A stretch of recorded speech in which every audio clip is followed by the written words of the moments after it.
Do you recognize these guys? Yeah, characters. They do matter. There are no fictional universes without characters, and there are no characters without personalities and specific traits and backstories and motivations. But how can we create a memorable, relevant, and unique character from scratch?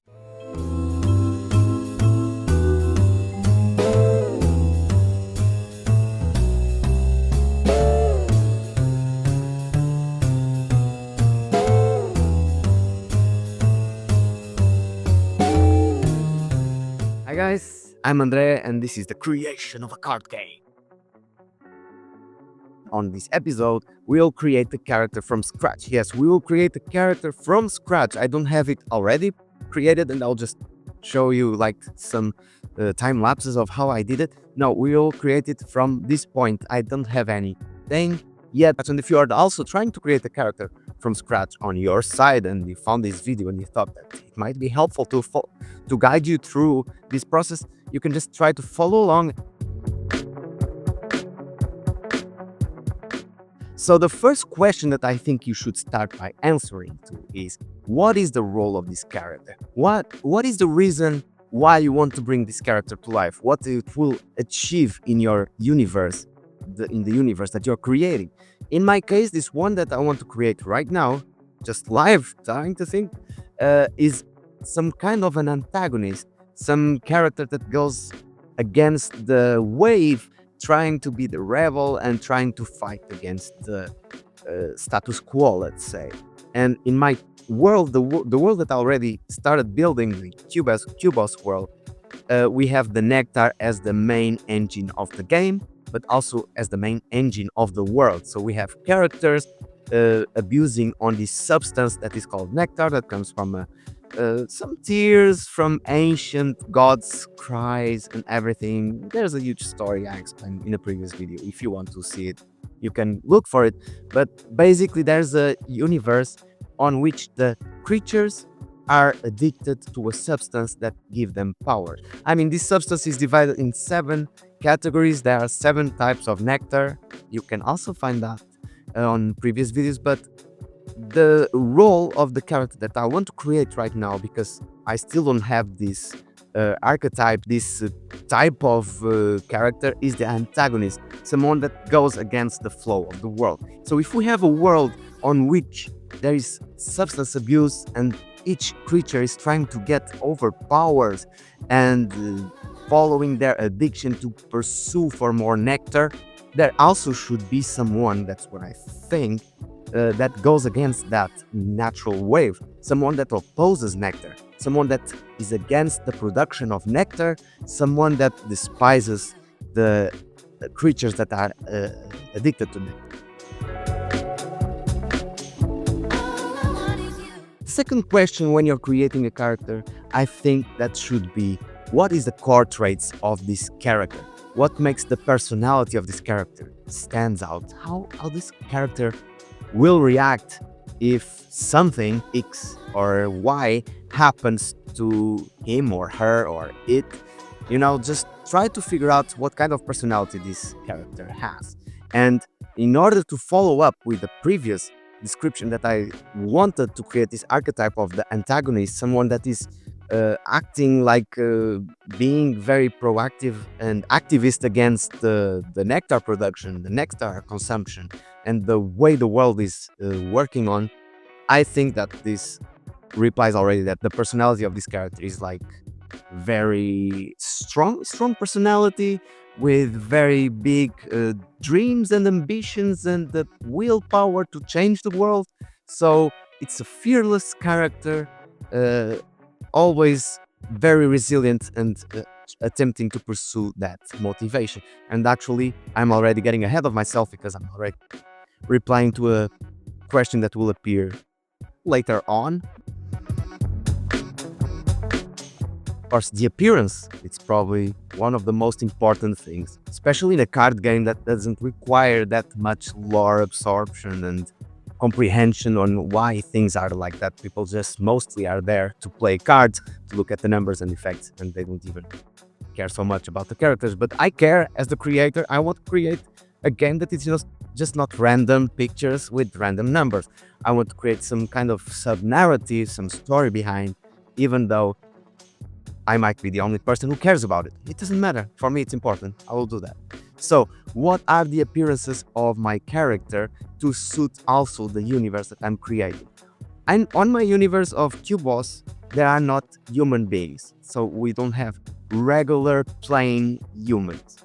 What I did is to create some absurd version of humans with very exaggerated or nonsensical or very absurd, stupid trait. So, for example, we have here the Humanus legarmus. It's a very Latin word, something from a very specific species name. That is basically a person with 4 legs, with 2 legs in the place of their arms. Why? Don't ask me why. Doesn't have to have an explanation for that. We also have Humanus beheados. That's also another Latin word for a human that has a head on top of their head. Why not? Maybe we will have even the 3-heados or the octagos, something like that. Yeah? We also have humans with very big noses. We have humans with skulls and open brains. Why? Because they can exist. And we also have humans that are bald on the places that they should have hair, and they are hairy on the places that they should have no hair. And we also have humans with very big fangs. Now, in order to be coherent with this universe, and I have to be coherent with this universe, I need to create as well not only a character, but a different species. I mean, I could just use one of these species, but that's not my goal. I want to create as much diversity as I can. So in each card, you see a different species, at least for the core set of my game that I want to produce right now. I actually had to sit down and do some experiments with drawing. I don't know, I ended up in this. Don't ask me why once again. I just kind of like this look. It's just a very sketchy, of course, but we have a big glimpse on the face, and then we have the hair underneath the eyes, which are kind of extraterrestrial eyes, something like that, and then just a regular human body. Of course, this idea needs to be developed, but we have here the first conceptualization, the first idea that I will start working from now. We already conceptualized the role, the traits, and the appearance of our character. I think it's time to ask ourselves, what is the backstory of this character? Where it comes from? Why they have the motivations that they have? So we need to create some kind of trauma storyline that all the characters, also the main ones at least, have. Like Spider-Man lost his uncle, Batman lost his parents. Maybe this character is more introspective, it doesn't share too much about herself. And we are still feeling the previous questions that we were asking about our character. We are just putting more things on the personality of this character. So now we also know that she's an introvert. She doesn't talk much about herself. She's mysterious. Why is she so against the nectar though? We don't know. Maybe she's just hiding some very dark and deep secret about the reason that motivates her to go like that. But for the sake of just continuing with the construction of this character, let's say for now that their backstory turns around some personal trauma connected to the nectar, because that should be the logical way out of this. Sorry to interrupt, but would you like to win these booster packs?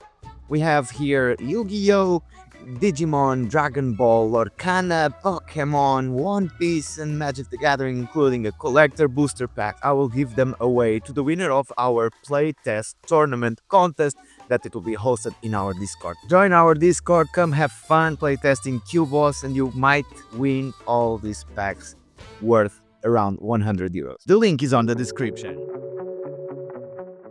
Fifth question, let's ask ourselves, what is the goal of our character? We already know that this character hates nectar, hates addiction, and wants to fight the world of addiction that she knows and she lives in. So, what is the goal actually? What is the concrete goal? Because she probably cannot change the world. Nobody can ever change the whole world. But maybe she can have some impact enough to feel good about what she's achieving. So she needs to have some more achievable goal other than I want to change the world completely, because nobody does that ever. It's not relatable. It's not plausible. It's not, you cannot imagine such a thing and take this character serious, even though this is an absurd game. And also I need to reinforce this idea that my game is an absurd, some kind of parodical, satirical, and comical game. It doesn't have to make much sense, but I still want to, for the sake of this video at least, that this character will have a lot of sense. What is the goal? What she's trying to achieve? Maybe she's trying to destroy all the nectaries. The nectaries are the infrastructures, like these massive infrastructures that I already drawn. And I can show you right now how they look like. So the nectaries are the infrastructures that actually convert this godless, this magical water that came from the tears of the gods, and they mix with the additional ingredients in order to produce nectar in mass production at a very high speed. So maybe her goal is simply to destroy the nectaries. And this brainstorm that I'm having here with you, because I'm really creating this from nothing, it's already making me to see the opportunity to have this character as a card, to have some influence on the nectary cards that we already have as well. So maybe that's the importance of creating the lore and the story. It's to make it connect with the card game itself, so it doesn't just feel like a random card game that doesn't have any explanation for things to be the way they are. And even though the players might not care about the backstory, it might help you, the designer of the game, to connect the dots and create mechanisms even. Because if we have a character that is clearly against the nectaries and she wants to destroy the nectaries, she wants to sabotage the production of the nectar in the world, maybe we have the huge opportunity to create some card effect that will act against the nectary cards. What is the universe this character live in? I mean, I'm not talking about the general universe of Cubos that I'm creating. I don't care about the world as it is right now. I care how the world is in the eyes of this character that I'm creating. How this character, how she perceives the world, how she connects to the world. She wants to fight the production of nectar by destroying the nectaries all around the world. Maybe it doesn't make sense that she has a lot of family and, because that's not the personality that a person that might act and rebel against the world and risk their life and spend their life with this cause to pursue. It's probably not much of a family personality. So she's fierceless.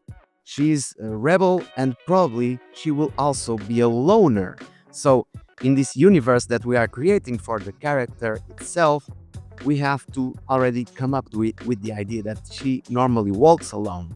But if she walks alone, she probably has a lot of trouble. She will face danger in very dangerous places. She will face creatures on forests, and she will have to handle that on her own. So she will be probably a good fighter. I mean, she has to be a survivor. She has to face a very raw and rough world by herself when pursuing her objectives.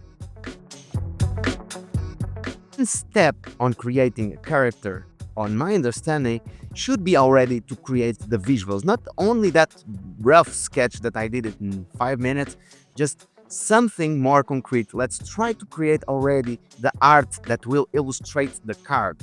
And on this art, let's talk about a little bit about the art as well.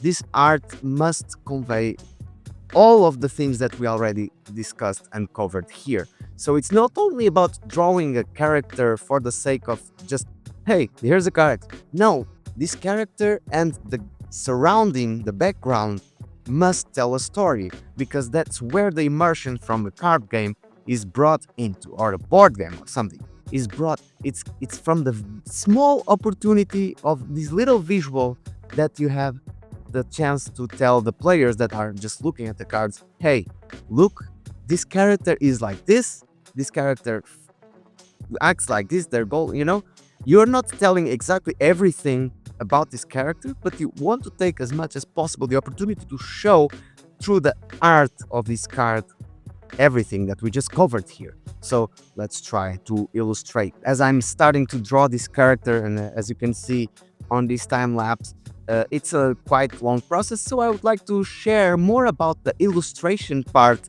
by itself on a second video. So yeah, the next video will cover just the illustration part into more depth. For the last part of this all creation of a character, we will have to go through the process of card integration. This means that we have to select what will be the health points that this character has, what is the damage, what are the effects that this character might have, and what card type might this character fit in. Anyway, I'm just brainstorming more and more. And now, because it doesn't make sense to require a cost of nectar for a character that will not drink that nectar. So, she only might be a Whisper. The only card type that will actually suit her is the Whisper. I'm just realizing that now. Now, Sabotage. Now, this is a really good one for our character. I don't think that we even must go any further. Now, look at the description of this card. Choose one this word was changed for Nectary, by the way. It's not updated. This is the 3.4 prototype, and I still didn't update it. Never mind. Choose one Nectary your opponent controls, and it is returned to their hand. And I guess we can wrap up this video. It was a very fruitful video, actually. I'm very happy that not only we created the character, but we created the card. I mean, the card already existed, but now it has a soul, it has a story, it's part of the world of Cubos. I was not expecting to create a Whisper card, to be honest. I was not expecting at all. I thought it would be a unit, but then I was like, okay, a unit cannot be addicted to nectar and be fighting the addiction of nectar. That would be very complex and very layered personality, which actually can be also interesting, maybe for another character, but not for this one, not for our character specifically, this one that we created. So I guess we find ourselves the very first customized Whisper card. Thank you very much for being there. Thank you for watching if you did until this point. And if you liked the video, give it a like. If you don't like the video, whatever. Anyway, subscribe to the channel, follow us, join our Discord, all of this stuff. And see you on the next video, on which I will show you how to create an illustration from scratch about this character.